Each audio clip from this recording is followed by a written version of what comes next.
on est de retour. J'ai trouvé le patron, l'organisateur Ouais, du ouais, ouais. festival, deuxième édition. Donc, Christian Rubiela, tu es directeur de la médiathèque de Latte. C'est Et ça. c'est à ce titre-là que tu organises ce festival. Ouais. Ouais, ouais, c'était lorsque j'ai pris mon poste il y a pas si longtemps que ça, il y a 2 ans et j'ai fait la proposition en découvrant le lieu et la salle qui permettait de le faire. J'ai fait la proposition à la commune qui m'emploie de mettre en place ce festival. Ils ont été tout de suite OK parce que c'est OK avec les valeurs qui sont celles du milieu du jeu de société et les valeurs qui sont portées, quoi, donc c'est cool. Ok. Grosse réussite quand même l'année dernière pour une première édition. Il y a eu 1200 visiteurs l'année dernière, quelque Ouais, chose comme ça. on était contents, 1200 visiteurs qui sont venus, surtout parce que le concept, en fait, pas tellement évident. Quand tu vois, tu es, Bien très près du micro, pardon, hein. très près du micro, autant pour moi. Quand tu es très grand public, le grand public peut-être ne sait pas ce qu'est un jeu en développement, ne sait pas comment ça fonctionne, Mm. etc. Et peut être surpris par, parfois, certains protos sont très loin au niveau qualitatif Ouais, de ce qu'ils une seront lorsqu'ils version seront finale. publiés, tu vois.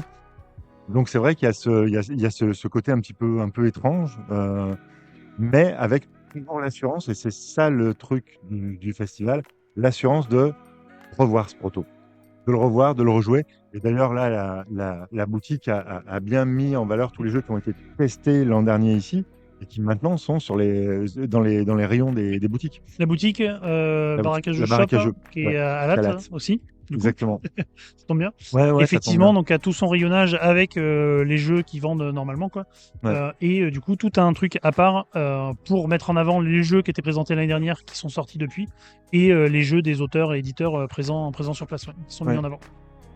Et du coup, il y a vraiment une prise de conscience de comment ça fonctionne. Et donc, comme je disais, la certitude de retrouver le jeu. Parce que moi, ma grande frustration quand je suis dans une zone proto, dans un festival, ou un off, ou comme ça, on teste des protos. Et des fois, on voit des protos avec des. Ok, c'est pas abouti, c'est un proto. Et il y a des trucs qui sont géniaux. Et tu te dis, mais j'ai hâte d'y jouer. Puis tu attends. Et ce jeu, en fait, ne voit jamais le jour, 9 Mm. fois sur 10. Et voilà, c'est dommage qu'il reste comme ça dans les limbes ludiques. C'est pas beau ce que je dis, mais Ouais, et heureusement, t'es enregistré, hein, tu pourras te le repasser et tout. je vais essayer de plus dire Euh, d'âneries.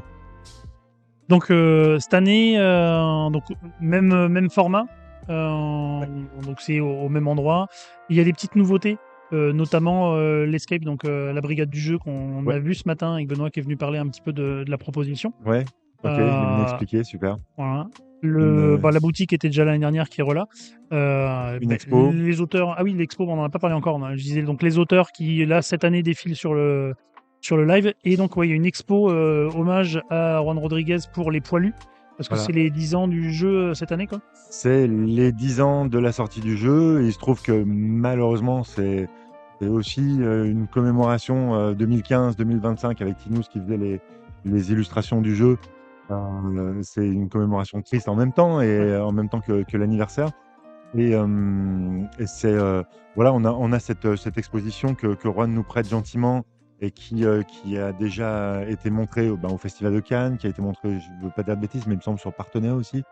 Enfin, voilà, elle tourne un petit peu et je trouve ça chouette de se rappeler de ce jeu. En plus, enfin, moi, c'est un jeu qui me plaît beaucoup. Jeu coop, super dur.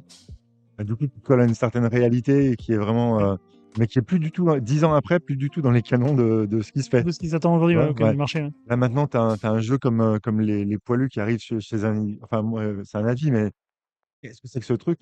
C'est un coop où on gagne jamais. Ok, pourtant, c'est pas Cthulhu. Bon, mais voilà. Parfait. Quoi dire de plus Et là, ben, sur que la le nouveauté, c'est festival? Ça. La nouveauté, c'est moi, C'est toi effectivement. la Du nouveauté. live Ouais. en permanence, Merci. presque. Merci beaucoup. Bah, merci, il faut dire merci à la fin. C'est Faudra top. voir le rendu, je sais pas. Ouais, t'as raison. Donc, je renvoie mon merci à demain. Je vais Voilà, c'est regarder un ça. petit peu ce Faudra qui se regarder passe demain là. soir.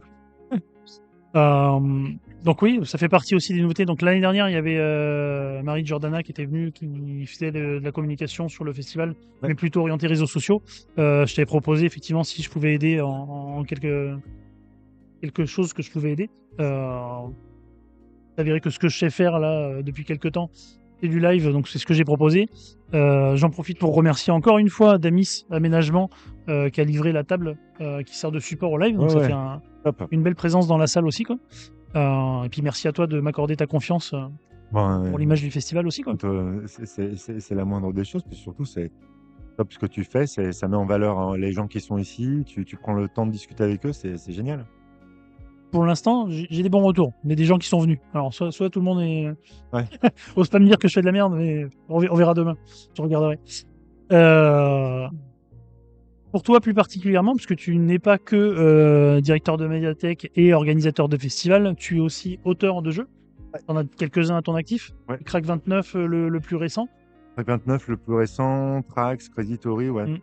Trax qui avait très bien marché, très bien marché, que j'ai beaucoup aimé, qui malheureusement n'a pas eu, je pense, la suite, qui a relativement bien marché quand même. On va pas dire que. Ouais, mais typiquement, c'est le type de jeu que j'aurais aimé voir vivre longtemps et avec d'autres trucs. Ouais. Ça, c'était chez Kif que tu avais co-signé. Exact, avec Juan. Avec Juan. Illustré du coup par Pierrot, avec une bande son de PV Nova.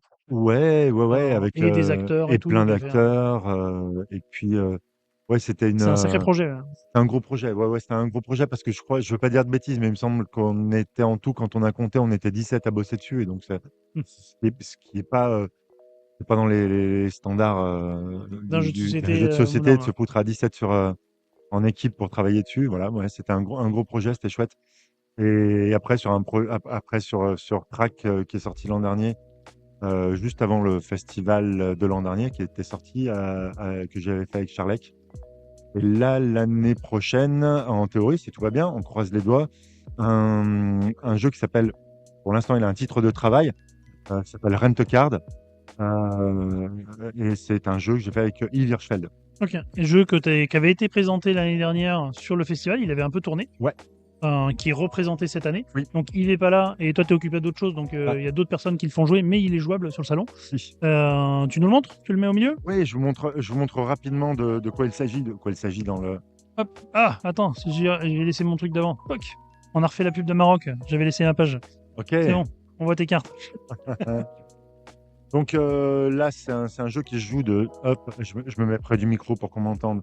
Un jeu qui se joue de 3 à 5 joueurs, j'avais marqué sur ma petite fichette, à partir de 12 ans pour les parties de 40 minutes. C'est exactement ça. Du bluff, de la trahison. C'est exactement ça. En tout cas, c'est exactement ce qu'on a cherché à faire.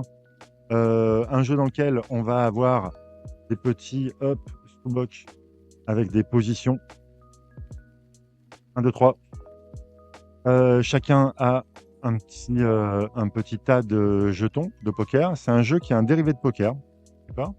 Donc, comme il en existe déjà maintenant plusieurs, beaucoup, et qui fonctionne très bien. Mais là, il a une petite spécificité, c'est qu'il transforme le poker qui est quand même un jeu de taiseux. Oui. Un jeu qu'on peut jouer dans le silence le plus complet et en tirant la gueule la plus incroyable possible. Là, c'est exactement le contraire, c'est-à-dire qu'on fait un jeu de tchatch. En même temps, c'est un jeu que je fais avec Yves Hirschfeld, donc bon, forcément, ça va pas être un jeu où on se tait. C'est un jeu dans lequel on parle beaucoup, puisque nos cartes vont, pour la plupart, les cartes qui composent notre combinaison, vont la plupart du temps être négociées avec les autres joueurs. C'est-à-dire qu'en fait, on va acquérir les cartes, on va les louer, Rent a Card, faire jeu de mots avec Rent a Card. Avec une marque qu'on ne citera pas. Ouais, je suis désolé de faire ce jeu avec Hirschfeld maintenant. C'était plus dur de faire un jeu de mots avec Avis Avec Avis, attends, on va y réfléchir. Pour le prochain? Ça peut se faire, ouais. Ça peut se faire. Bref. Donc, l'autre truc du jeu, c'est qu'on reçoit 3 cartes. Alors, je vais faire très, très rapide, parce ça va être difficile d'expliquer le jeu comme ça dans cette... On reçoit 3 cartes comme ça, et on reçoit 4 cartes qu'on tient dans l'autre sens. Qui explique que... Là, tu es sur un matériel proto ou qu'il y a un truc qui s'approche de... Ça sera pas comme ça en finale Non, mais on va avoir des cartes un peu spécifiques, ouais. Ce seront des cartes de jeu, mais un peu spécifiques. Ça, c'est des cartes qu'on peut acheter telles quelles. Okay. Mais là, ce seront des cartes qui resteront soit toutes noires, monochrome, ou... Enfin, on est en train de travailler dans ce sens-là. La DA sera dans ce sens-là, ouais. Okay. Voilà, elle sera dans ce sens-là. Donc voilà, on a 3 cartes qu'on voit, et on a 4 cartes, mais qu'on ne verra jamais. Par contre, quand on les tient face aux autres joueurs, les autres joueurs voient nos cartes. Et nous, on voit les 4 cartes et là, je vois à l'écran que j'ai des super cartes, mais je ne pourrai jamais les avoir. Ce sont les cartes que les gens vont pouvoir négocier avec moi pour les avoir. Et pour les négocier, en fait, ils vont nous proposer des valeurs qui sont des points de victoire, mais ils vont les proposer face cachée. Là, dessous, ça va de 0 à 3. Voilà, avec une occurrence qui n'est pas tout à fait la même. Et le simple principe du jeu, c'est qu'on va négocier, on va parler, on va discuter pendant un bon moment. Les autres joueurs ont tous leur mot à dire, tout le monde va. Puis au bout d'un moment, celui à qui on essaye de prendre la carte dit la négociation est finie. Et le joueur qui voulait emprunter tend son jeton et essaye de prendre la carte. Si la carte part, très bien, la carte part donc chez le joueur qui la voulait. Et le jeton se transforme en point de victoire et est acquis. Si jamais ça ne part pas, c'est-à-dire que le joueur serre, voilà, ce qu'on appelle, il serre la main, la carte est retenue, alors le joueur d'en face peut prendre n'importe quelle carte, qui nous échappe du coup, et le jeton, en revanche, lui revient à lui. C'est-à-dire qu'il est même possible, en bluffant, en faisant semblant de mal négocier, de faire revenir des points à soi. Ok. À la fin du tour, lorsqu'on a fait tous acquérir, on a fini par acquérir une carte comme ça, à la fin du tour, on prend un jeton et on le place sur une position. Une position qui n'est pas nécessairement celle qu'on pense avoir à la fin avec notre combinaison. La valeur de combinaison que tu peux avoir avec les cartes que tu as gardées en main. C'est-à-dire que là, il y a plein de jetons qui vont s'accumuler. Et celui qui aura la plus belle combinaison va prendre tout ce qu'il y a là-dessus. Ça ne sera pas forcément le meilleur pari qui est dessus. Exactement. Ce ne sera pas forcément le meilleur pari parce qu'il est possible aussi de pourrir les paris, les adversaires en leur mettant 0 point là, etc., etc. Donc, il y a toute une espèce de bluff, de guessing, de système de... Et c'est un jeu qui est...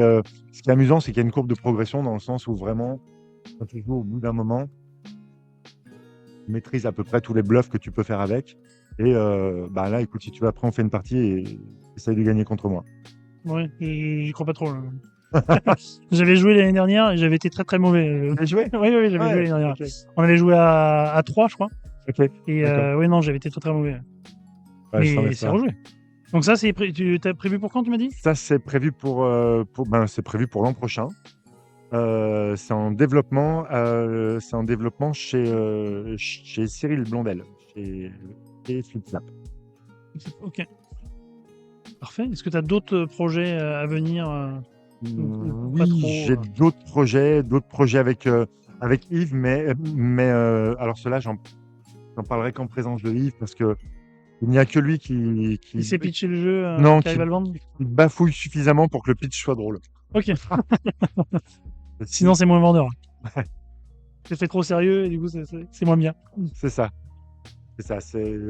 Voilà. Alors là, Yves aurait voulu venir, mais en même temps, il s'était engagé depuis longtemps sur un festival qui est proche de chez lui. En fait, il avait juste la flemme de venir. Mais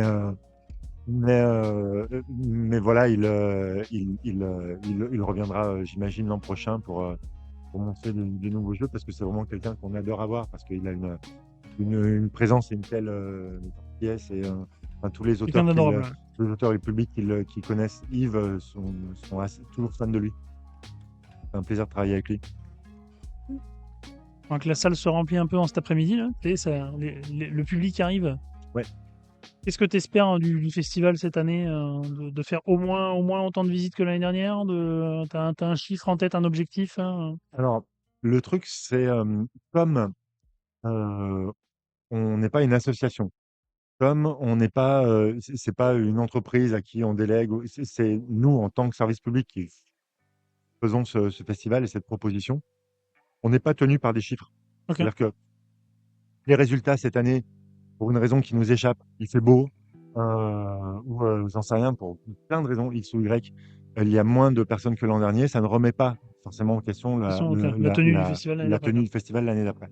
Pour autant, j'aimerais bien que ça marche, que je souhaite que le plus large public possible puisse s'amuser, découvrir les jeux, puis que l'an prochain, ils pourront acheter en boutique.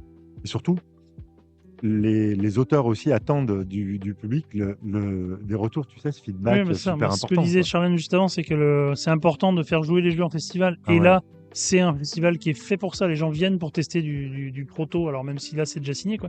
Mais pour faire jouer plein de parties, pour avoir des retours Ouais. et pouvoir avoir un produit encore plus abouti que ce qui pourrait l'être aujourd'hui, quoi. C'est ça. Le tout petit détail auquel forcément on peut pas penser à tout, oui, qui va parfois être dit de façon un peu même candide par un enfant à table. Je vois pas trop, je comprends pas bien ce Mm. changer une icône, n'importe quoi, hein. Enfin, moi, je trouve que de toute façon, tu as jamais assez de tests. Oui. Jamais assez. Et puis tu peux avoir un cas qui se produit une partie sur 100, Ouais, mais il faut les avoir, les 100 parties, avec du public. ouais. Et comme disait aussi Florian ce matin, en fait, sur des jeux, il aime bien avoir des groupes de joueurs différents qui découvrent le jeu Ouais. pour avoir justement cet esprit, tu parlais d'être candide, d'avoir un œil neuf sur le jeu et Ah d'avoir oui. ces retours-là. Donc Et ouais. faut faire tourner les groupes de joueurs. Oui, parce que après, la plupart du temps, enfin, quand on fait des tests de jeu, on va un peu aux mêmes endroits. Mm. Il y a pas 150 endroits autour de chez nous où on peut aller pour faire des tests de jeu. Il n'y a pas 150 groupes de joueurs différents. On le teste parfois avec les mêmes, parfois avec un groupe, parfois avec des gens dans un barrageux. Mais un barrageux, il y a un biais. C'est qu'il y a une certaine clientèle qui a une certaine. Par exemple, tous les barrageux de Montpellier n'ont pas la même clientèle et pas exactement les mêmes types de joueurs dedans. Ok. Donc, du coup, tu te mets dans un barrageux, tu te mets à jouer. Ton jeu, il prend une certaine couleur. Bon, bah là, tu as l'assurance d'avoir vraiment Un le public jeu hétéroclite. avec un public très, très hétéroclite. Ouais, exactement. Petite question de Ténéret qui demande est-ce que c'est pas un gros pari de faire jouer du public à des protos au risque d'avoir une mauvaise expérience de jeu parce que un produit. Alors là, pour le coup, hein, c'est un peu protégé dans le sens où c'est des protos déjà signés, donc on a déjà convaincu un éditeur, il y a déjà du travail de fait. On n'est pas sur du proto avec 3 bouts de papier, Ouais. pas équilibré, rien, quoi. Mais je me demande si la question, c'est pas est-ce qu'on ne doit pas avoir peur du premier rapport qu'on va être avec le jeu alors qu'il n'est pas fini, il n'est peut-être pas forcément beau, il n'est pas séduisant, peut-être. Peut-être ça. Peut-être. Je Tu peux sais pas préciser si ta c'est la question, question. Ténéret, mais... Alors, le truc, c'est que oui, il faut que je me renseigne sur. Pardon, je lis en même temps. La clientèle de mon barrageux. Non, c'est juste que moi, en tout cas, c'est ce que j'ai constaté. J'ai joué dans un barrageux en Bretagne récemment et j'avais l'impression que c'était que des gros joueurs dans ce barrageux. J'ai halluciné, alors que j'avais l'habitude de jouer dans des bars où la plupart du temps, on essaye de se faufiler entre un Uno et un Skyjo, sans jugement de valeur, hein. On peut. Et oui, donc j'étais en train de dire, est-ce que c'est pas un gros pari? Eh bien, moi, je crois que le plus gros pari, ce serait plutôt de sortir des jeux sans les faire tester au public le plus large possible. Exact. Enfin, à mon avis, le gros pari, ce serait l'inverse. Oui. De ne pas le tester le plus largement possible et de ne pas le faire tourner beaucoup, parce que c'est comme ça qu'un jeu devient bien, enfin, je crois, en faisant Et puis, des coups de polish à chaque fois. c'est ça. Et aussi, tu peux avoir un petit ressenti de l'attente que peut avoir le public. Savoir si tu as tapé. Même si le jeu mécaniquement est bon, Ouais, mais au final, sur tes phases de test, personne n'accroche au jeu. ouais, Est-ce que ça vaut le coup de le pousser ou pas? Ou carrément. si tu vois que il peut être perfectible niveau mécanique, Oui, mais qu'il se passe un truc et que les gens te disent ah, ça, il est génial, machin. oui, Là, tu sais que tu as un intérêt à le pousser au bout et à avoir à fond du développement. Donc, je ouais. pense que c'est aussi important pour ça Alors de faire tester, quoi. là, on est vraiment sur un discours sur le proto en général. Là, les jeux qui sont arrivés ici, ils ont déjà Et passé ils ont la déjà phase convaincu. éditeur, Ouais. donc on sait qu'ils verront le jour. Les éditeurs ont jugé qu'il y avait un potentiel de vente, etc. Donc là-dessus, les gens, on est tranquille. Là, vraiment, ce qui est recherché, c'est plus. Il y a des jeux qui sont vraiment, enfin, on les voit, ils sont en version quasiment finale. Mm. C'est vraiment juste, c'est du troubleshooting de dernière minute, quoi. On voit vraiment de se dire, est-ce que je vais pas tomber dans les 50 parties que je vais faire, je vais pas tomber sur le cas sur C'est 2000 ça. et je traque. Ouais. Parfait. Il y a Alexis qui est déjà là. Et Alexis qui est déjà là. Eh ouais, On va pas faire attendre Alexis. on va pas le faire attendre. Allez, merci beaucoup, Christian. Merci à toi. À l'occasion, si tu veux repasser pour remettre un petit mot sur le festival, Ok. ce sera avec plaisir. Faire un petit point d'actu. Si on a passé les 10 000 visiteurs, un truc comme ça, quoi. Ouais. On a passé les 10 000, en fait, tu me vois passer derrière avec une bouteille. Merci beaucoup. Merci beaucoup à toi.